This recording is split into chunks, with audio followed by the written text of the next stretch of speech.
하나님 말씀 로마서 9장 25절에서 26절 말씀 우리 한 목소리로 같이 합독하시겠습니다. 시작. 그것은 하나님께서 호세아의 글 속에서 하신 말씀과 같습니다. 나는 내 백성이 아닌 사람을 내 백성이라고 하겠다. 내가 사랑하지 않던 백성을 사랑하는 백성이라고 하겠다. 너희는 내 백성이 아니다 하고 말씀하신 그곳에서 그들은 살아계신 하나님의 자녀라고 일컬음을 받을 것이다. 아멘.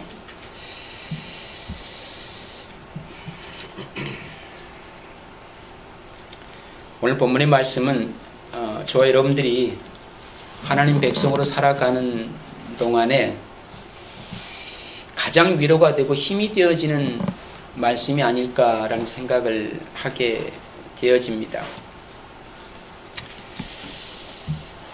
오늘 로마서 9장 25절 26절 말씀을 가지고 선택은 사랑이 아닌 운명적 구원인가 라고 하는 제목으로 같이 한번 은혜를 나누길 원합니다. 사실 이번 주부터는 조금 어렵다면 어렵고 또 불편하다면 불편할 수 있는 그 하나님의 예정에 대해서 좀 더 구체적으로 생각해 보기를 원합니다. 이미 여러분들에게 선택과 유기에 대해서 말씀을 전했던 적이 있기 때문에 뭐 그렇게 당혹스러운 메시지는 아니라고 생각이 되어집니다.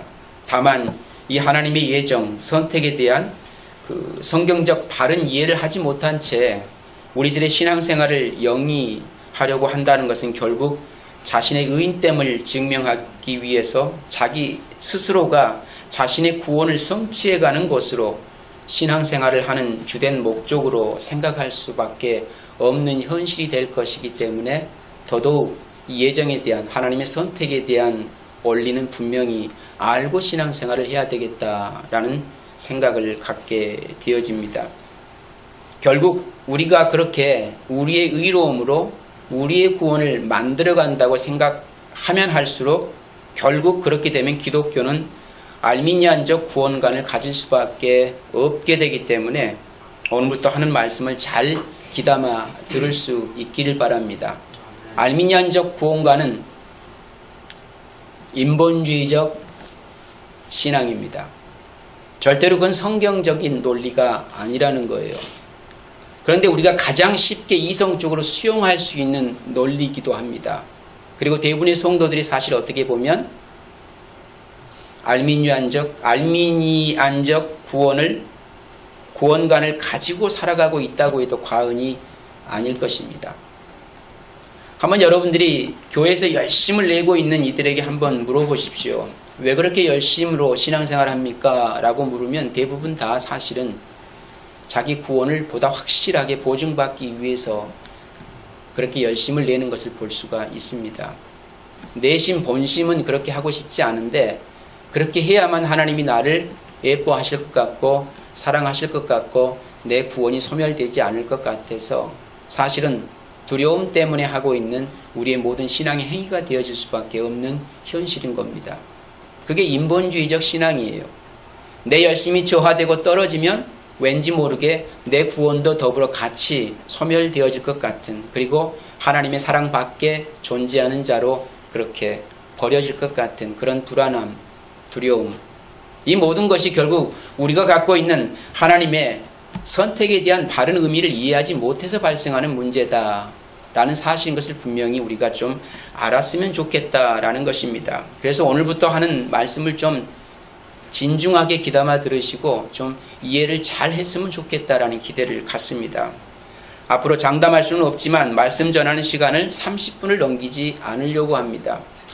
제가 곰곰이 생각을 해보니까 여러분이 말씀을 들어서 이해할 수 있고 그 말씀을 귀담아 들을 수 있는 한계의 시간이 25분인 것 같아요. 그 이상 넘어지면 아무리 좋은 말씀이 들려도 귀에 들어오지 않을 뿐더러 여러분에게 아무 유익을 주지 못하는 것 같다라는 생각을 갖게 되었습니다.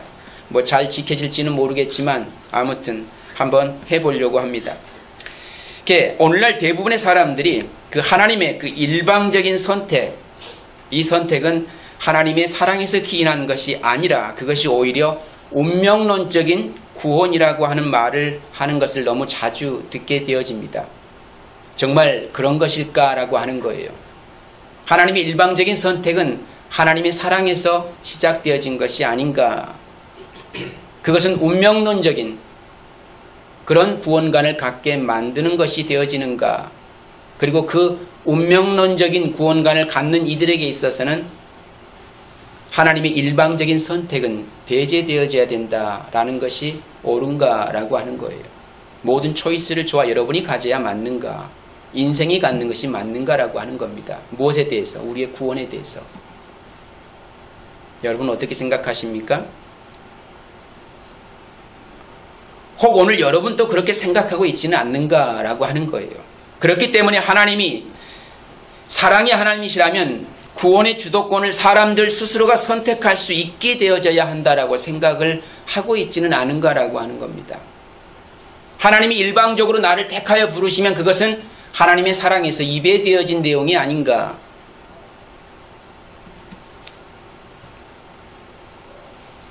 그래서 구원의 주도권은 인생이 가지고 있어야 맞다. 그래야 하나님이 우리를 사랑하시는 것이 되어지는 것. 이렇게 이해하고 있지 않는가라는 거예요.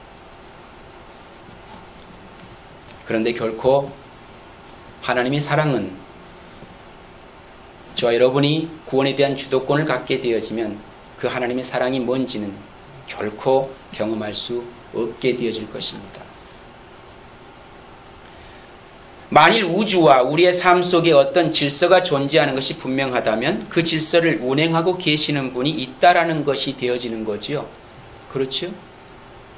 그리고 그것은 아주 미세한 벌레의 운명에서 인간의 운명에 이르기까지 그 질서를 운행하고 계시는 분이 결정해 오고 있는 것이 아마 틀림이 없을 것입니다. 여러분이 인정하든 인정하고 싶지 않든 아마 그것은 자명한 사실일 거라는 겁니다. 고대 그리스와 로마 사람들에게 그것은 운명으로 알려졌던 것이 비인격적인 힘이 그들의 운명을 결정한다라고 생각했던 그런 철학적 사고를 가지고 살아왔었습니다. 거기에서 나온 것이 운명이라고 하는 단어입니다. 그리고 페르시아와 동양의 신비주의 종교들은 역사를 선한 신과 악한 신 사이에 동전 던지기 같은 것이다 라고 이렇게 믿어왔다고 합니다. 그래서 성선설, 성학설이 나오는 거예요. 그리고 그리스도인에게 역사는 한 인격자에 의해 결정되어 왔으며 그 인격자는 야훼라는 이름을 가지신 우리 주 하나님이라고 그렇게 주장해 오고 있습니다. 여러분은 어디에 속해 있는 겁니까? 운명입니까? 아니면 저와 여러분의 인생이 선한 신과 악한 신에 의해서 동전전지기로 결정되어진 겁니까?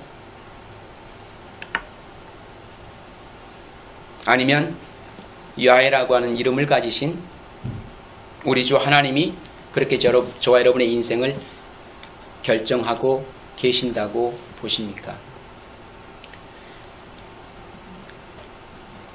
야훼께서는 선하신 하나님이시고 사랑이 많으신 하나님이시며 의로우시고 거룩하신 하나님이라고 그렇게 표현을 합니다. 그리고 신구약 성경에서도 성도들은 하나님께서 자신을 위해 직접 한 민족을 택하셨다라는 것을 그렇게 말씀으로 우리에게 증거해 주고 있습니다.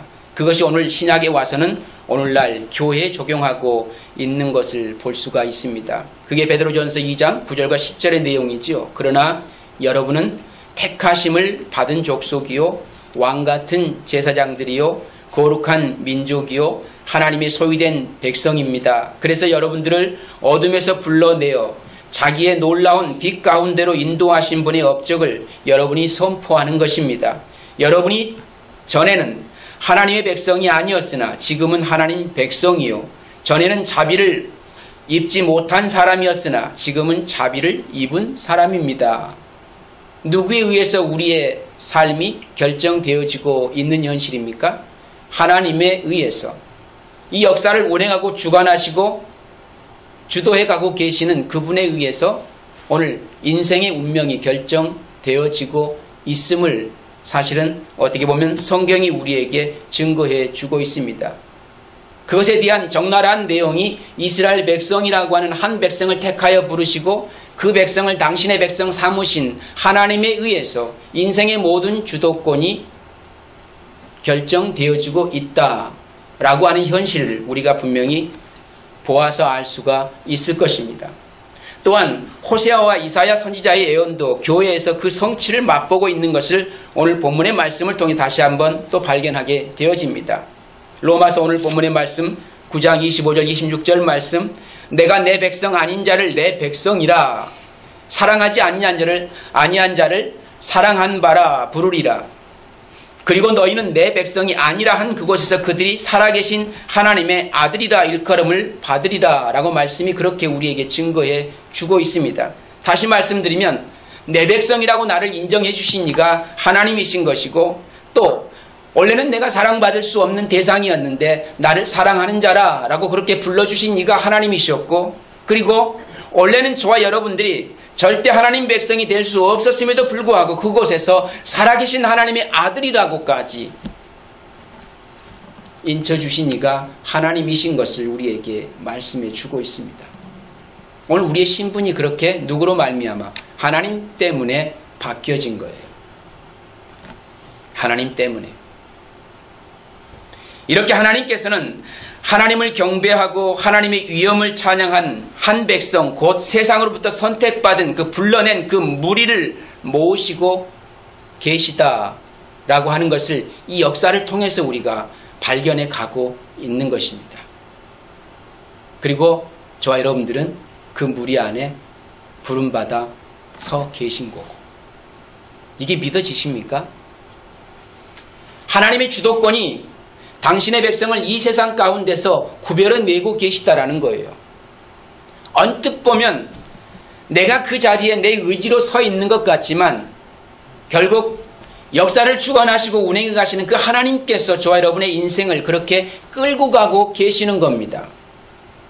그렇다고 저와 여러분들이 끌려가고 있는 건 아닙니다.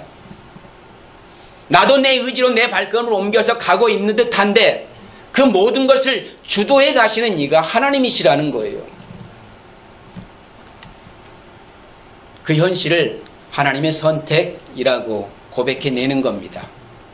그 현실을 하나님의 예정이라고 고백해내는 것입니다.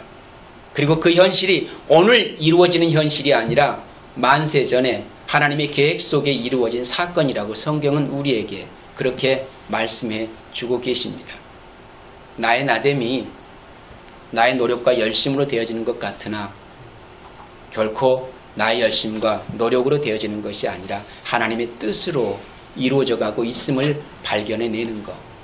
그것을 하나님의 뜻, 하나님의 선택, 하나님의 예정이라고 우리는 그렇게 고백해낼 수 있는 그들이 하나님을 나의 아버지로 부르게 되어져 있다라는 얘기입니다.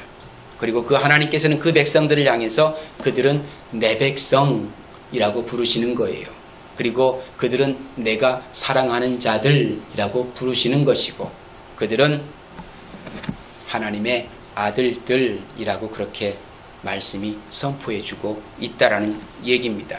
이 모든 것에서 우리가 주목해야 할 핵심은 사람들을 선택하시는 존재가 어떤 비인격적인 힘이 아니라 바로 한 분의 인격자라는 사실을 분명히 우리가 알아야 되겠다라는 겁니다.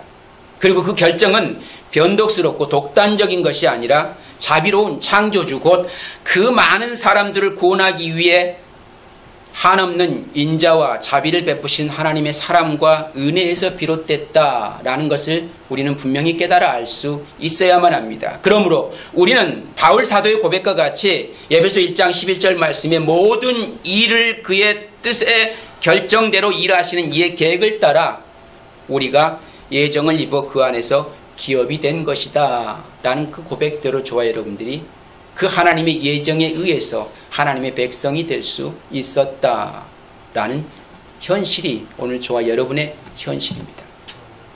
하나님께서 우리의 구원을 결정하신다라는 사실이 선택 교리에 나타난 의미라고는 하지만 그것은 운명론의 주장과 정명으로 배치되는 거예요.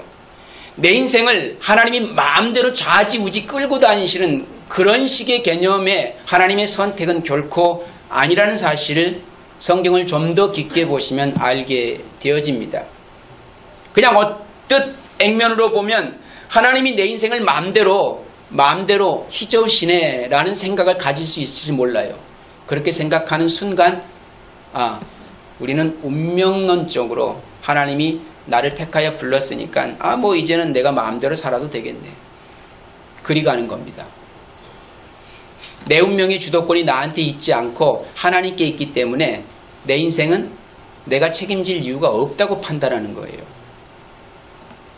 그 삶은 방종의 삶이 되어집니다.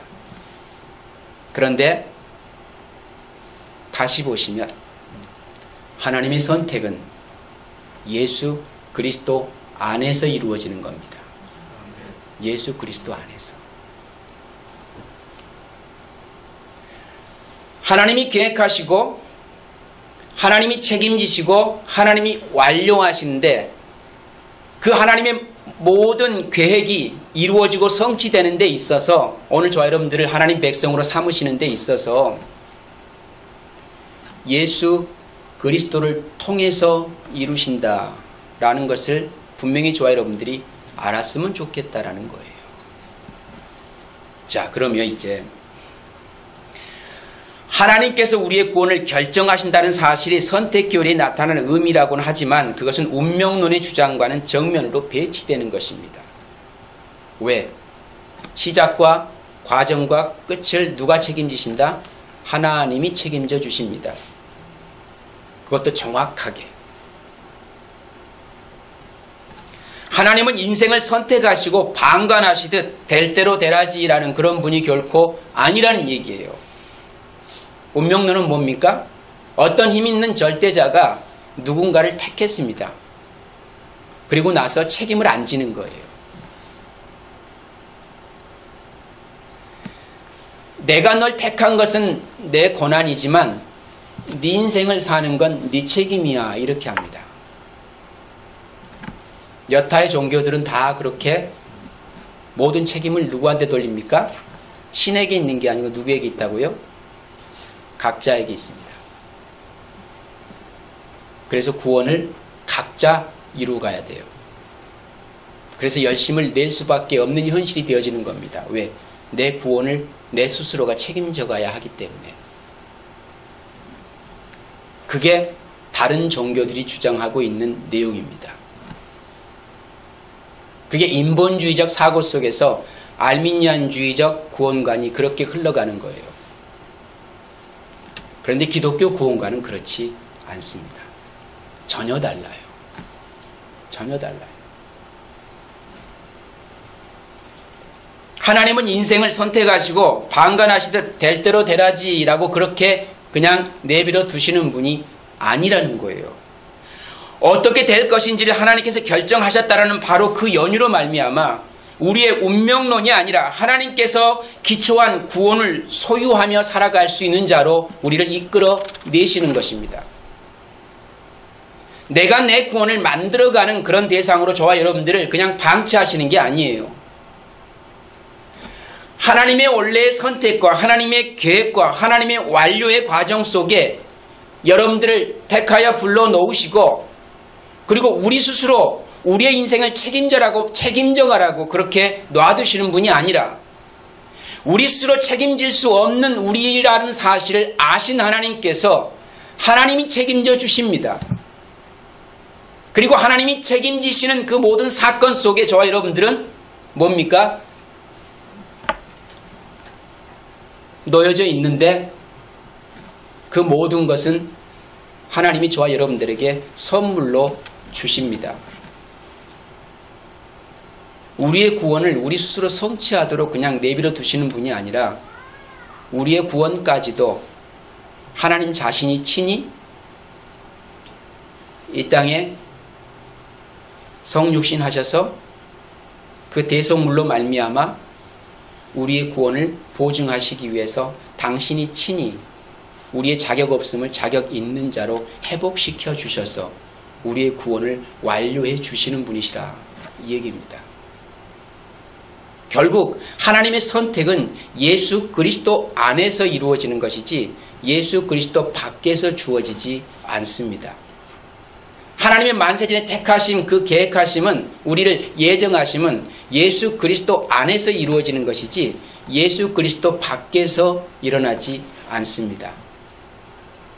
예수님은 내가 내 양을 안다라고 요한복음 10장 14절에 이렇게 말씀하고 계시죠. 우리의 구원은 우리를 선택하셨을 뿐만 아니라 우리 죄를 위해 자기 몸을 희생의 제물로 바치셨던 신실하신 구주의 손에 달려있게 되는 거예요. 저와 여러분의 구원은 예수 그리스도께 달려있는 것이지 여러분의 의지에 달려있는 게 아니라는 겁니다. 우리가 우리의 구원에 어떤 초이스를 갖는다고 해서 저와 여러분의 구원이 주어지는 것이 아니라는 거예요. 그리스도의 인격, 사역의 범위 안에서 선택에 관한 모든 논의를 구성하는 것이 그토록 중요한 이유가 바로 이 때문인 겁니다.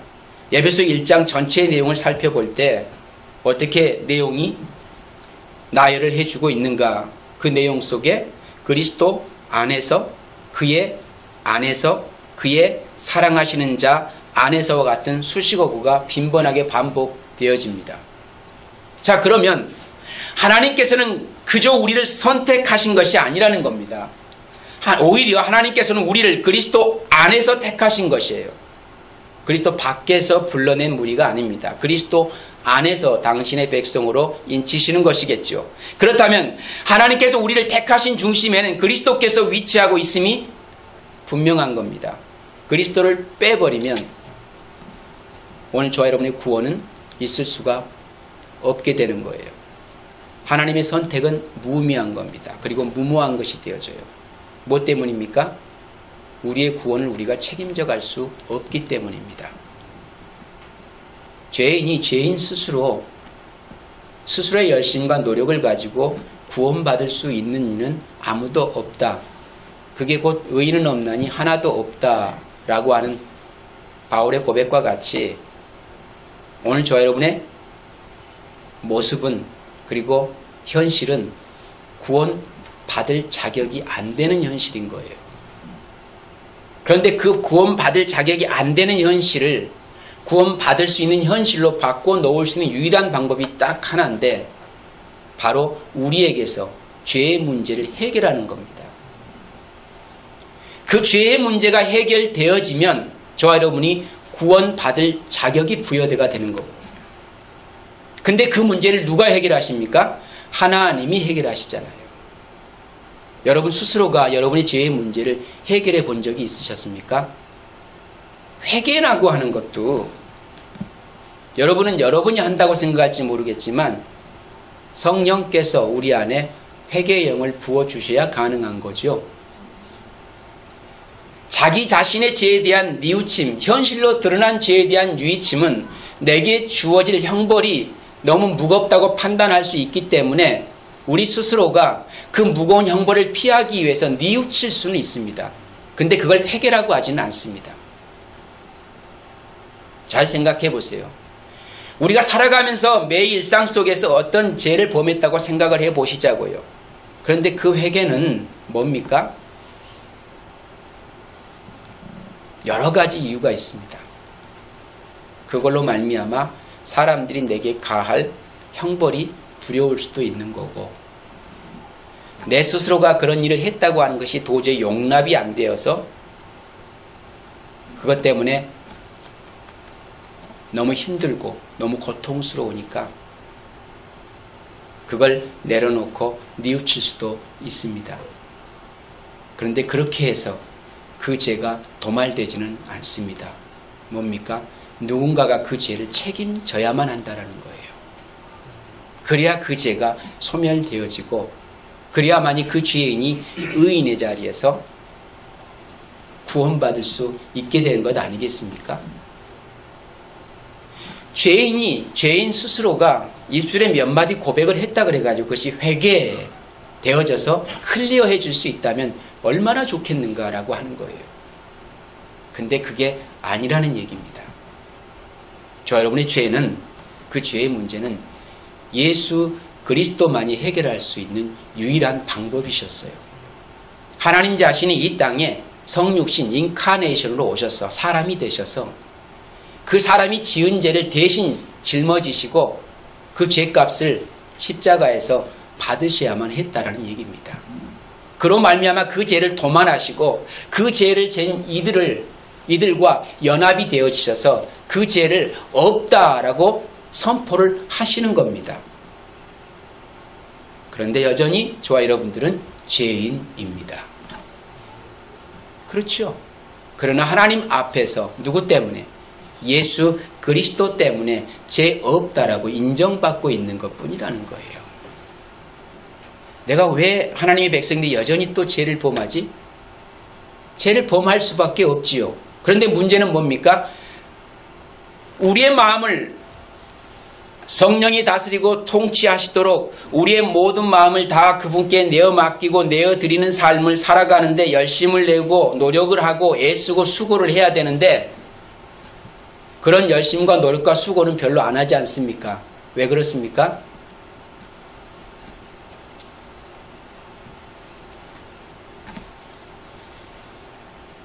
성령의 다스림과 통치의 삶을 살아가기보다는 우리 스스로 가지고 있는 뭡니까?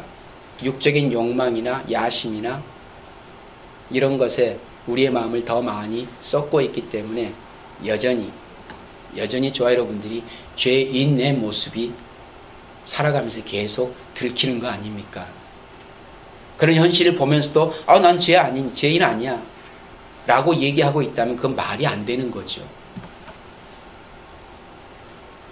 왜 이렇게 우리가 죄인이라는 현실을 인식하고 인정하는 것이 대단히 중요한가? 그것은 바로 저와 여러분이 하나님 백성이기에 가능한 일이라는 얘기입니다. 하나님 백성 아닌 자에게 있어서는 죄 있고 없음이 무슨 의미가 있습니까? 그건 심판되어지는 건데. 그렇죠? 그러나 오늘 저와 여러분들에게 대단히 중요한 문제입니다.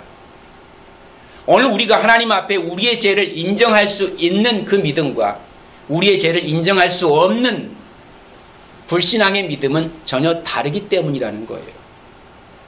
그렇기 때문에 성도는 자신의 죄 있음을 인정하는 것이 부끄러움과 수치가 아니라는 사실을 분명히 알았으면 좋겠다라는 것입니다.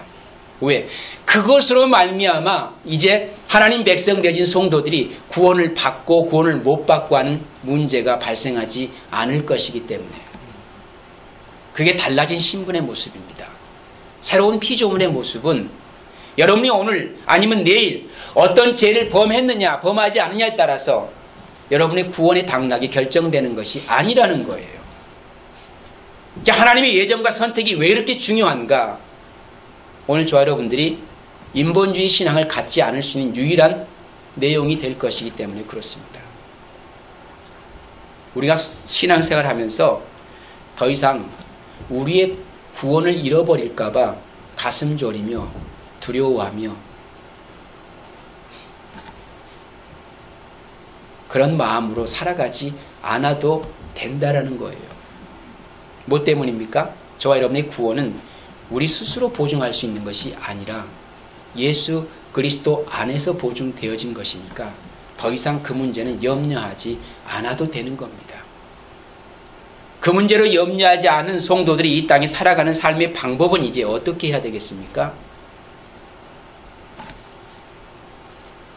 더 이상 죄와 타협하며 그 죄에 이끌려가는 삶을 살지 않기 위해서 애쓰고 노력하는 삶을 살아야 되겠지요.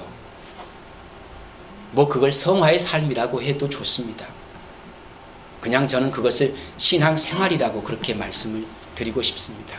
우리는 신앙생활을 바르게 잘 하기 위해서 애쓰고 수고하는 삶을 살 수밖에 없습니다. 뭐 때문입니까? 하나님의 자녀라서 그렇습니다. 죄로부터 구원받는 하나님 백성들이기 때문에 더 이상 그 죄와 가까워지면 안 되니까 그 죄를 할 수만 있으면 멀리 할 수 있는 존재로 사는 것이 저와 여러분들의 신앙 생활이라야 맞다라는 얘기입니다.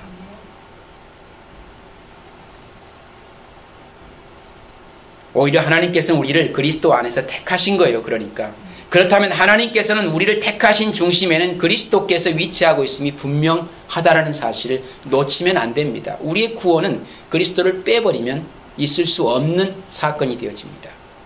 그것은 오늘날 그리스도인들이 그리스도 외에 다른 어디에서도 자신의 택하심을 발견할 수 없음을 말해주고 있는 거예요. 그렇다고 본다면 하나님이 나를 하나님 백성으로 택하셨다는 것은 택하신 백성들의 구원을 위해 대속제물이 되신 예수 그리스도를 믿는가에 주목할 수 있어야 됩니다. 이제 믿는가를 물어야 되겠죠. 믿는가. 근데 내가 믿는 것으로 구원이 확인되어집니까? 내가 안 믿으면 내 구원이 없어질까요?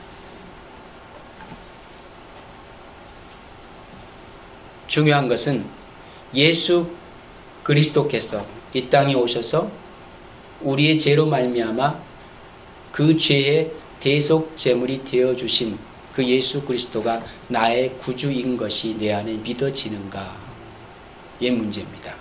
내가 믿는가 안 믿는가 문제 아닙니다. 그걸 잘 생각하세요. 이게 다른 거예요. 믿어지는가는 내가 굳이 믿으려고 애쓰지 않았는데 그냥 그 사실이 팩트로 내 안에 인정되는 겁니다. 근데 그걸 곰곰이 성경을 통해 들여다보니까 그게 내가 믿는 게 아니더라고요. 성령이 내 안에서 믿게 해주시니까 믿어졌던 거예요.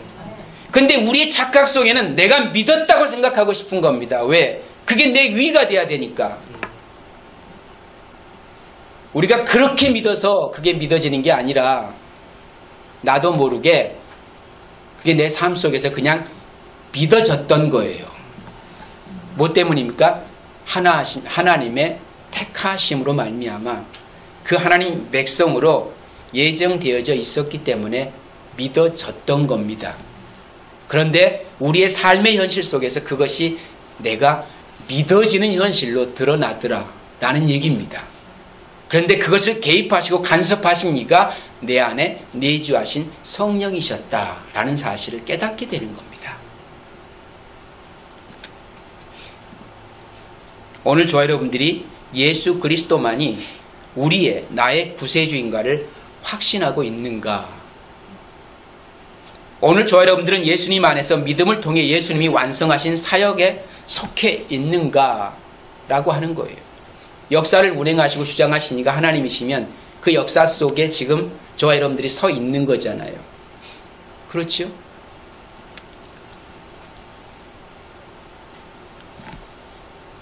그 완성되어진 예수 그리스도의 사역 속에 저와 여러분들이 지금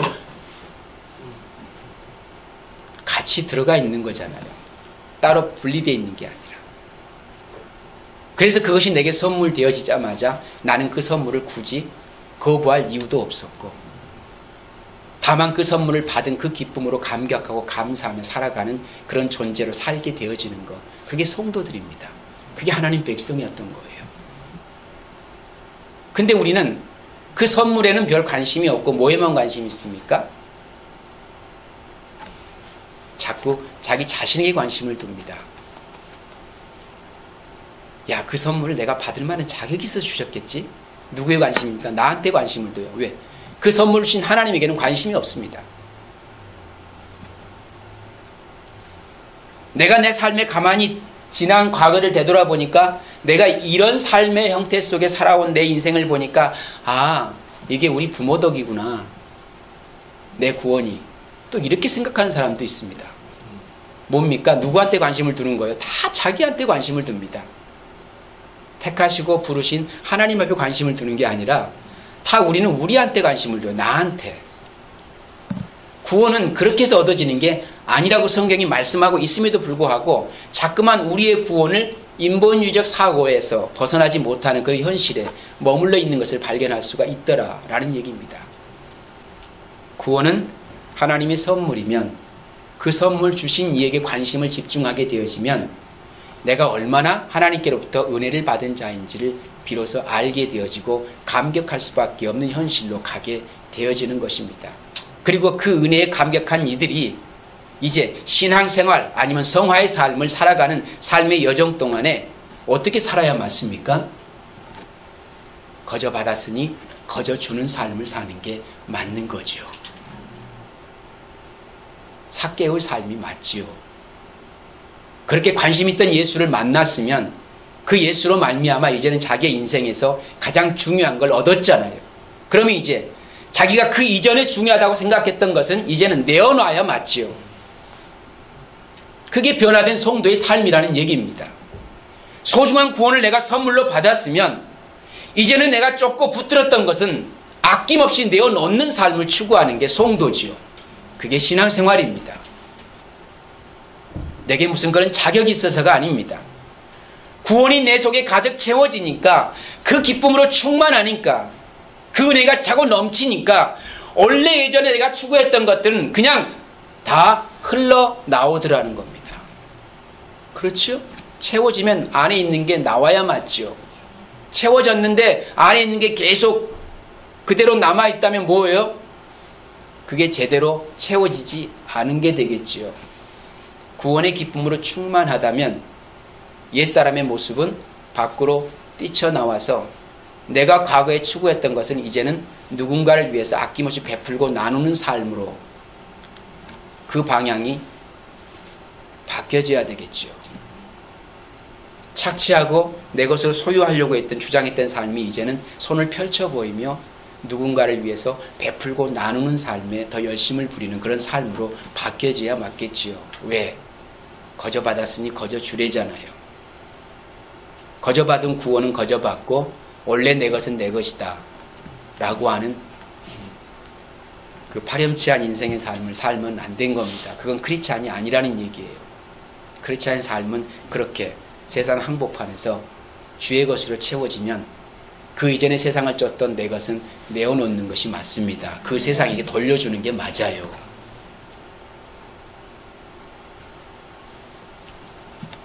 나누며 살라는 얘기입니다.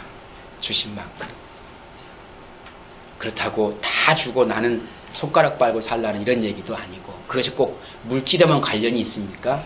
아니죠. 여러분의 인생을 그렇게 나누며 베푸며 사는 삶으로 인생의 가치관이 바뀌어져야 된다. 그게 성도의 삶이니까요.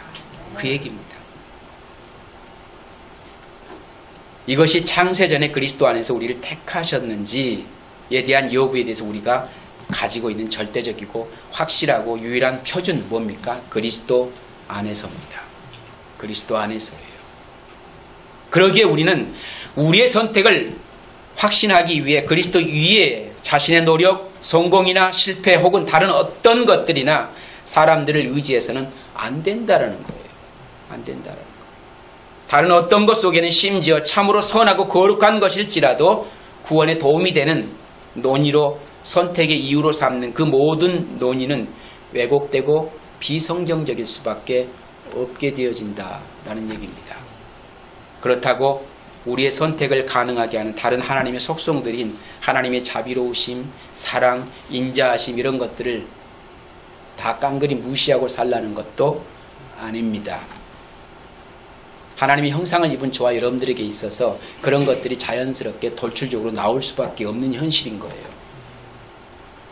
그런데 그것이 진짜 하나님이 내 안에 내주하시고 역사하시는 하나님의 일로 이 세상 가운데 비춰지기 위해서는 뭐가 먼저 선행돼야 됩니까? 하나님 백성으로 구원받는 것이 먼저 선행돼야 됩니다. 그 이전에 그 어떤 선한 행위도 결코 하나님 앞에 카운트 되어지지 않습니다. 그럼 구원받은 이후에 선한 행위들은 카운트가 되어집니까? 아니요. 여전히 카운트 되지 않습니다. 중요한 건 뭡니까? 이제는 하나님 백성의 삶을 살아갈 수 있게 됐다라는 의미입니다. 그 차이인 거예요. 그것이 우리를 더 의롭게 만들고 더 하나님 백성다움의 모습을 살고 있기 때문에 그것이 하나님 앞에 더 큰 사랑을 받는 존재로 부각되지는 않는다라는 거예요. 그것 때문에 우리가 남보다 더 나은 구원을 받는 그런 대상도 되어지지 않습니다. 구원은 하나님이 위해서 우리에게 선물로 주어졌고 그 구원은 결코 하나님의 사랑에서 빼앗아갈 자가 없기 때문에 저와 여러분이 그 구원을 선물로 받았다면 그것은 보증되어진 겁니다.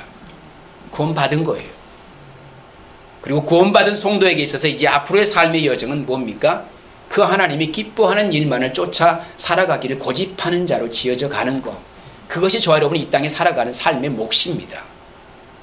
근데 그것이 악착같이 움켜지는 삶이 아니라 펼쳐 보이고 나누어주고 베푸고 섬기는 삶으로 가게 되어져 있다라는 겁니다. 많이 어렵지요. 어려운데 그 어려움의 삶을 살아야 이 세상을 쉽게 홀가분하게 떠날 수 있게 되어질 겁니다. 그래야 그 하나님의 나라가 진짜 내가 소망하는 나라가 되어질 수 있지 않겠습니까? 그렇지 않으면 이곳에 미련이 남아서 어떻게 그 하나님 만나기를 학수고대할 수 있겠습니까? 그렇다고 우리의 선택을 가능하게 하는 다른 하나님의 속성들을 배제하지 말았으면 좋겠다라는 얘기입니다. 그것은 하나님이 선택한 당신의 백성을 구원하기 위해서 하나님 자신의 자발적인 계획을 이루고 성취하기 위해 구속 사역 속에 담겨진 하나님 자신의 속성을 저와 여러분에게 드러내 보여주신 것입니다. 그리고 그 결과물이 예수 그리스도가 되시는 거예요. 그 결과물. 그 모든 것의 집합체가 누굽니까? 예수 그리스도예요. 하나님의 자비, 하나님의 인자하심, 하나님의 사랑, 하나님의 성실하심, 이런 모든 걸 다 알고 싶으세요? 예수 그리스도 안에 그 모든 것이 다 들어가 있습니다.